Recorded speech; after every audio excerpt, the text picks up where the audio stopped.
Repeat है। चलो एक बार ट्राई करते हैं इस क्वेश्चन को। पहले सिंपल इंटरेस्ट क्या होता है? सिंपल इंटरेस्ट क्या होता है? साधारण ब्याज। क्या कहते हैं हिंदी में? साधारण ब्याज।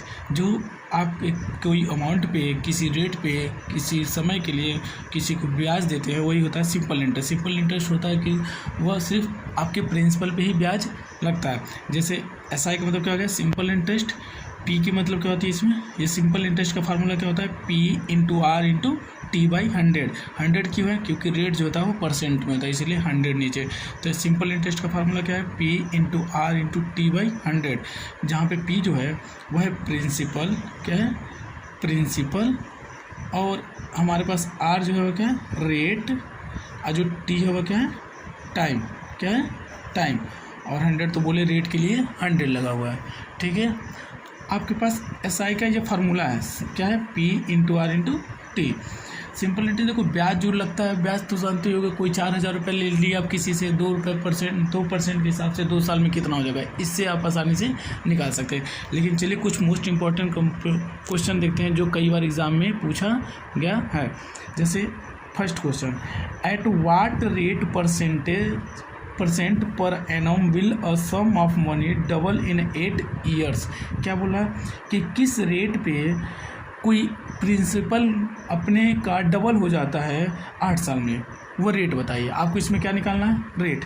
क्या निकालना है आपको? रेट। तो पहले इसमें क्या क्या दिया आप ये देखो। पहले आपके पास टाइम दिया है, टाइम इक्वल टू है 8 ईयर। कितना है? 8 ईयर्स। और आपके पास रेट क्वेश्चन मार्क, रेट तो निकालना है। प्रिंसिपल नहीं पता, लेकिन ये बोला है कि जो प्रिंसिपल है वो अपने आप का डबल हो जाता है, तो हम प्रिंसिपल को क्या मान लेते हैं? X rupees. क्या मान लेते हैं? X rupees.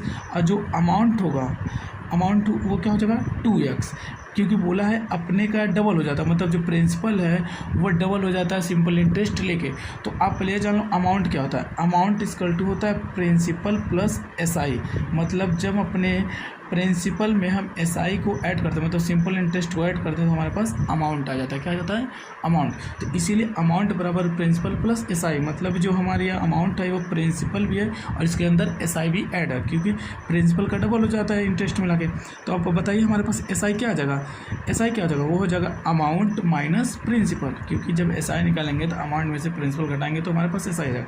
तो हमारे पास अमाउंट है 2x, प्रिंसिपल है x, तो हमारे पास एसआई क्या आ गया? सिंपल इंटरेस्ट क्या आ गया? X rupees. क्या आ गया? X rupees. अब हम देखते हैं फार्मूला क्या होगा। फार्मूला क्या होगा? देखिए फार्मूला जो है हमारे पास, वहाँ पे अगर आर की वैल्यू निकालनी होती है तो क्या होता है? आर बराबर हो जाता है 100 into S I, 100 into S I बटे पी इंटू टी हो जाता है। क्या हो जाता है? P into T. ये फार्मूला रेट निकालने के लिए होगा। यह क्रॉस मल्टीप्लाई इसके साथ हो जाता है और ये दोनों पी और टी नीचे आ जाते हैं, आर कोई भी छोड़ देते हैं, यह फार्मूला बनता है। तो 100 इंटू एस आई क्या हमारे पास? एक्स। हमारे पास पी क्या है? एक्स। और टाइम कितना है हमारे पास? 8 ईयर। कितना है? 8। एक्स से एक्स कैंसिल से लाउड, और 8 से 100 को काटेंगे तो आएगा 12.5। ये हमारा हो गया 12.5%। क्या गया?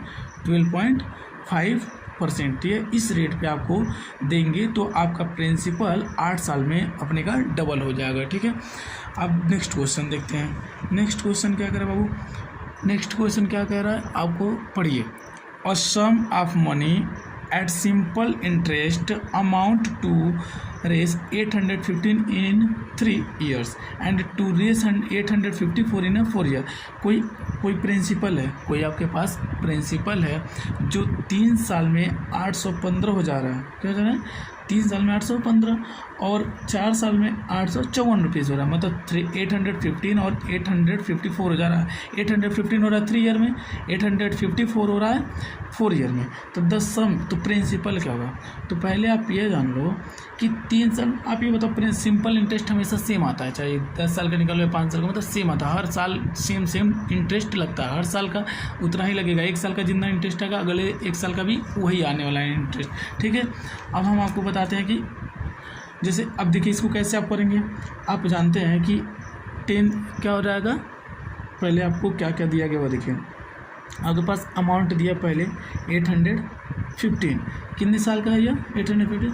टाइम क्या इसमें? 3 ईयर है। क्या है? 3 ईयर। फिर दूसरा अमाउंट दिया आपके पास 854, कितने साल का? ये टाइम है 4 ईयर। इन दोनों के बीच में कितने साल का डिफरेंट है, 1 ईयर का डिफरेंट कितना है, 1 ईयर। तो आप देख सकते हो 1 ईयर इक्वल टू आ जाएगा आपके पास, इन दोनों का डिफरेंट जो होगा वो 1 साल का ब्याज होगा, क्योंकि देखिए 3 साल में 815 और 4 साल में 854, मतलब दोनों का डिफरेंट जो होगा वो 1 साल का ब्याज आ जाएगा आपके पास। 5 में से 4 जगह तो 1, यहाँ पे 11 में से 5 जगह 6, और यहाँ पे क्या हो गया, आपको उल्टा सोचिए, आपको अब बड़े में से घटाना ना, ये बड़ा है उसमें से उसको घटाना है, तो 14 में से 5 जगह तो क्या हो जाएगा 9, यहाँ बचा 4 में से 1 जगह तो 3, और यहाँ 8 का हम कैसे घटा रहे हैं, ये बड़े वाले में से छोटे को घटा रहे हैं, क्योंकि 854 और 815 है, तो इसमें से हम इसको घटा रहे हैं, आप घटा लीजिएगा, ठीक है। 1 ईयर्स का आ गया आपका ब्याज 39, 1 ईयर्स का ब्याज कितना गया 39, और आपसे पूछा क्या, प्रिंसिपल, क्या पूछा, प्रिंसिपल। तो प्रिंसिपल निकालने के लिए पहले आपको देखिए इसमें 3 साल का ब्याज ऐड है और ये 1 साल का ब्याज आपके पास आ गया, तो आप 3 साल का ब्याज निकाल के, इंटरेस्ट निकाल के इसमें से सब्ट्रैक्ट कर दो, तो 1 साल के आए तो 3 ईयर्स का ब्याज क्या हो जाएगा, 3 ईयर्स का इंटरेस्ट क्या हो जाएगा 39 × 3 इक्वल टू 3 9 27, 2 कैरी 3 3 9 2 11, 117 रुपये, ये 3 साल का इंटरेस्ट है, कितने साल का, 3 साल का। तो आपके पास प्रिंसिपल क्या हो जाएगा, प्रिंसिपल क्या हो जाएगा, जो पहला अमाउंट है कितना 815, उसमें से माइनस कर देंगे इस इंटरेस्ट को, 3 साल का इंटरेस्ट का, क्योंकि इस वाले फर्स्ट वाले में देखो 815 में कितने साल का ब्याज है, 3 साल का, और हमने 3 साल का ब्याज निकाल लिया। अब इसको इसमें से घटा देंगे अमाउंट में से, तो हमारे पास प्रिंसिपल आ जाएगा। कैसे घटाएंगे हम, 15 में से 7 जाएगा तो 8 बचेगा, यहाँ बचा 10 में से 1 जाएगा तो क्या बचेगा 9, और यहाँ पे क्या गया हमारे पास 7, तो हमारे पास आ गया 798 रुपीज़। आप समझ लो ये कैसे हो रहा है, आपको हम पढ़ाए हैं कि अमाउंट बराबर होता है प्रिंसिपल प्लस SI, और जब प्रिंसिपल निकालने के लिए क्या करेंगे, अमाउंट माइनस SI कर देंगे, तो हमारे पास प्रिंसिपल आ जाएगा 798 रुपये। आपको समझ में आ रहा होगा। चलो बाबू, अब नेक्स्ट क्वेश्चन हम सॉल्व करते हैं। नेक्स्ट क्वेश्चन क्या बोल रहा है आपका, देखिए नेक्स्ट क्वेश्चन बोल रहा है आपसे, सॉल्व करते हैं इसको। How much time will it take for an amount 900 to yield 81 as interest at 4.5 per annum of simple interest? कह रहा है कि बताइए कितने समय में 900 रुपये पे 81 ब्याज मिल जा रहा है, 900 रुपये पे 81 ब्याज मिल रहा है, वो भी 4.5 के रेट पे, तो कितने साल के लिए, मतलब कितने समय के लिए रखा जाए कि 4.5% रेट पे 900 रुपये का 81 रुपीज़ हमको इंटरेस्ट मिले। तो हमको क्या निकालना है, हमको निकालना क्या है, टाइम, टी निकालना है। तो टी की वैल्यू क्या हो जाएगी, अगर टी देखा जाए तो टी क्या हो जाएगी, टी बराबर फार्मूला आपके पास बन जाएगा, क्या बनेगा, SI × 100 बाई P × R, क्या हो जाएगा, P × R। अब इसमें आपको क्या क्या दिया, पहले देखिए प्रिंसिपल आपको दिया है 900, आपके पास रेट दिया है 4.5%, और आपके पास SI सिंपल इंटरेस्ट दिया है 81 रुपीज़। कितना दिया है, 81 रुपीज़। कितना दिया है, 81। अब आप इसमें पुट कर दो, क्योंकि टाइम निकालना है। तो SI हमारे पास कितना है, 81, उसके बाद क्या है, 100 बाई का P कितना हमारे पास 900 × 2, R कितना पास रेट 4.5% रख दिया हम। अब सॉल्व करते हैं, बस इसको सॉल्व कर दो, आपके पास टाइम की वैल्यू आ जाएगी। कैसे सॉल्व करेंगे, देखो 1 2 2 0 1 2 2 9 1 जा 9 9 9 जा 81, और यहाँ देखो 4.5 है, ये क्या है 4.5। अगर इसका हम पॉइंट हटा देंगे, क्या करेंगे, पॉइंट हटा देंगे तो इसमें एक जीरो ऊपर बढ़ा सकते हैं। और देखो 45 1 जा 45, 45 2 जा 90, हमारे पास कितना गया टाइम, 2 ईयर आ गया। क्या आ गया, 2 ईयर, मतलब वो 2 साल में 900 रुपये का 81 रुपीज़ इंटरेस्ट मिलेगा 4.5 के पर रेट पे। ठीक है, ये आ गया। नेक्स्ट क्वेश्चन देखते हैं। चलो बच्चों देखते हैं, a sum of money become 9 time in 20 year, find the 10 time of rate of interest. कोई मनी है जो 9 टाइम हो जाता है 20 ईयर में, तो 10 टाइम होने का रेट इंटरेस्ट बताओ, मतलब रेट बताओ किस हिसाब से होगा। तो आप इसको फार्मूला सॉल्व करते हैं। इसका एक फार्मूला याद रखना, R% इक्वल टू होता है 100 n-1 बाई का टी। ये आपको याद रखना इस फार्मूले के लिए, ठीक है। आप इसको याद रखना, R% बराबर मतलब रेट निकालने का बराबर होता है 100 ब्रैकेट में n-1/t। कैसे क्वेश्चन होगा था, a sum of money become 9 time in 20 year. 20 साल में कोई पैसा 9 गुना हो जाता है, तो find the 10 time the interest. 10 गुना होने के लिए क्या रेट होना चाहिए, 10 गुना होने के लिए किस रेट पे रखा जाए कि 20 साल में 10 गुना हो जाए, किस रेट पे।